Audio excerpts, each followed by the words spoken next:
इसे कथा अमृत ने प्रकाशित किया है।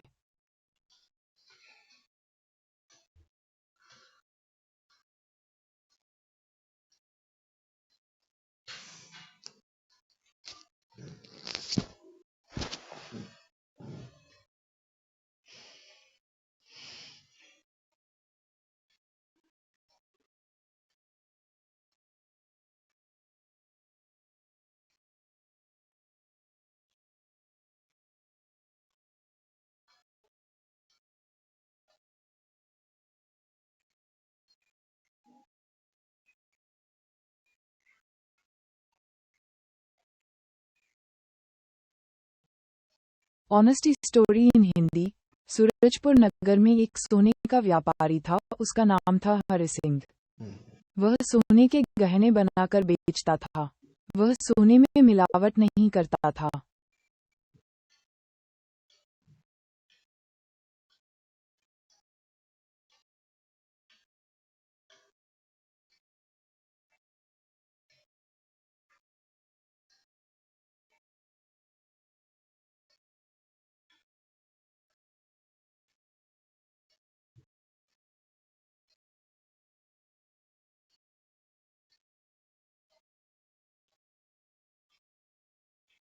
उस बाजार में और भी सुनारों की दुकानें थीं, लेकिन सबसे ज्यादा भीड़ हरि सिंह की दुकान पर ही रहती थी। बाकी दुकानदार हरि सिंह से बहुत परेशान रहते थे, क्योंकि वे मिलावट करके ज्यादा मुनाफा कमाना चाहते थे।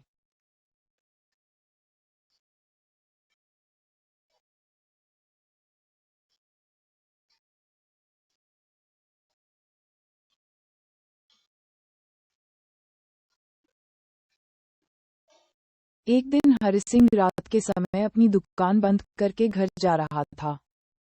तब वहां के कुछ सुनारों ने उसे बुलाया और कहा, भाई तुम तो हम सबका धंधा बंद करवा दोगे।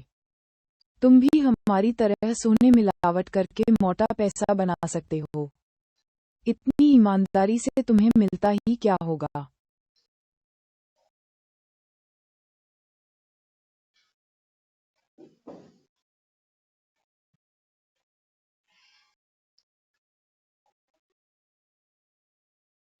उनकी बात सुनकर हरि सिंह के मन में लालच आने लगा।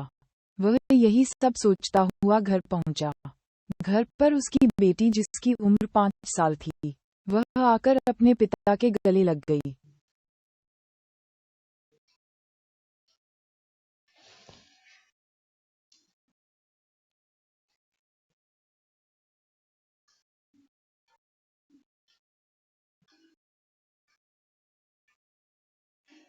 हरि सिंह ने उससे बहुत प्यार किया, तभी उसकी पत्नी विभा उसके लिए खाना ले आए। आज विभा हरि सिंह को देख रही थी। उसका मन खाने में नहीं है। हर दिन हरि सिंह विभा के बनाए खाने की तारीफ करता था, लेकिन आज उसे खाना कैसा लगा ये भी उसने नहीं बताया। विभा उसके पास बैठ गई और बोली, आज खाना अच्छा नहीं बना क्या?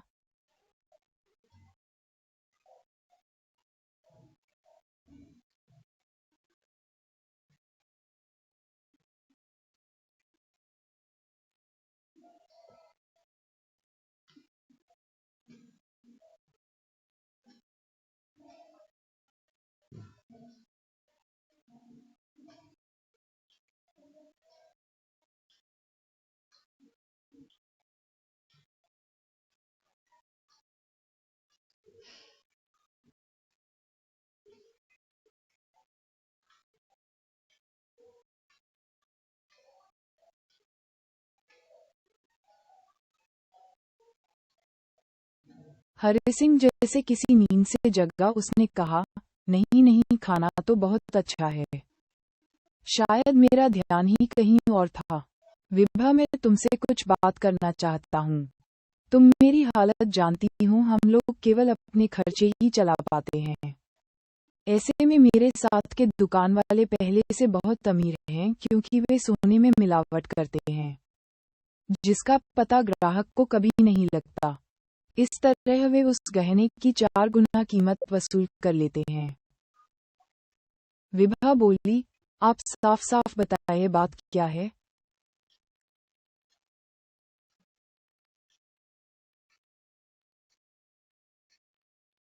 ये सुनकर हरि सिंह बोला, आज कई दुकानदारों ने मुझे रोककर कहा कि मुझे भी मिलावट करनी चाहिए। मैं भी सोच रहा हूँ अगर थोड़ी सी मिलावट कर ली जाए तो किसी को क्या पता लगेगा। इतने सालों में विश्वास मैंने कमाया है, उससे अब इस्तेमाल करना चाहिए, हम भी अमीर बन जाएंगे। विभा हमारी बच्ची का भी तो भविष्य है, उसके लिए भी हमें पैसे जोड़ने हैं।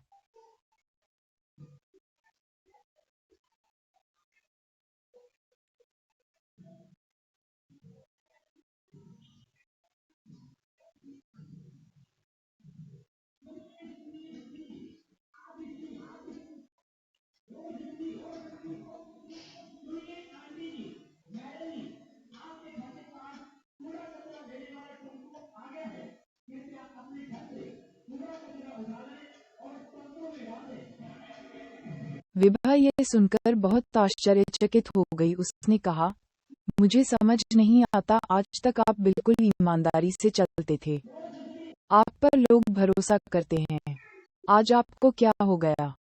आज मन में ये बेईमानी का ख्याल कैसे आ गया?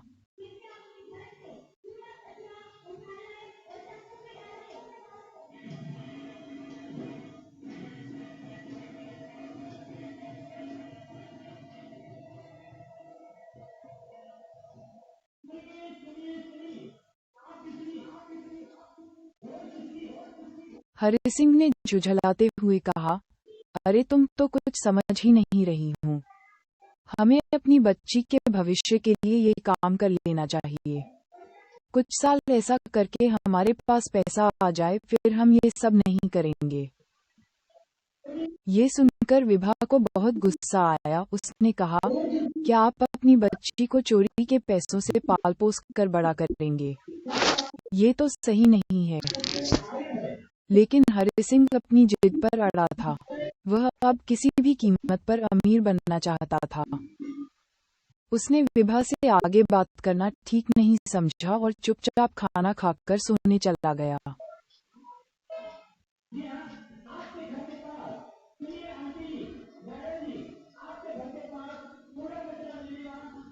विभा उसके इस तरह के इरादे से बहुत सदमे में थी। उसे लग रहा था कि कहीं इन पैसों से उनके घर का सुख चैन न चला जाए।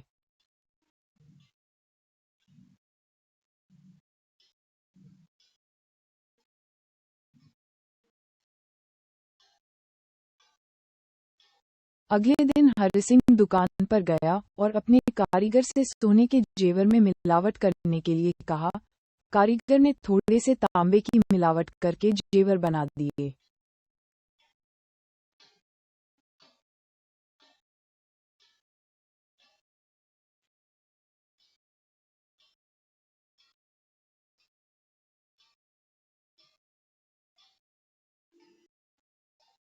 अगले दिन ग्राहक जब अपने जेवर लेने आए तो बोले, भाई हरि सिंह जी, मेरे बेटे की शादी है, इसीलिए मैंने ये जेवर बनाए हैं। हम लोगों में रिवाज है कि बहू के मायके में ज्यादा से ज्यादा जेवर लेकर जाते हैं, जिससे हमारी शान बढ़ जाए। हरि सिंह ने जेवर दे दिए और पैसे लेकर रख लिए। शाम को उसके कारीगर ने बचा हुआ सोना हरि सिंह को दे दिया।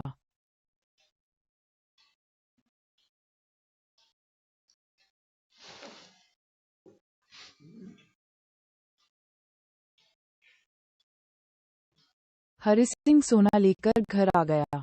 उसे अब ये लग रहा था कि अगर इतना ही सोना रोज बच जाए तो वह बहुत अमीर बन जाएगा। कुछ दिन बाद इस बने जेवर से ही गहने बनाना हो गई। उसने हरि सिंह को फिर से समझाने की कोशिश की, लेकिन उसने अपनी पत्नी को मूर्ख बताया और वह सो गया। रात को उसने सपना देखा कि उसकी बेटी बड़ी हो गई और उसका विवाह का दिन आ गया।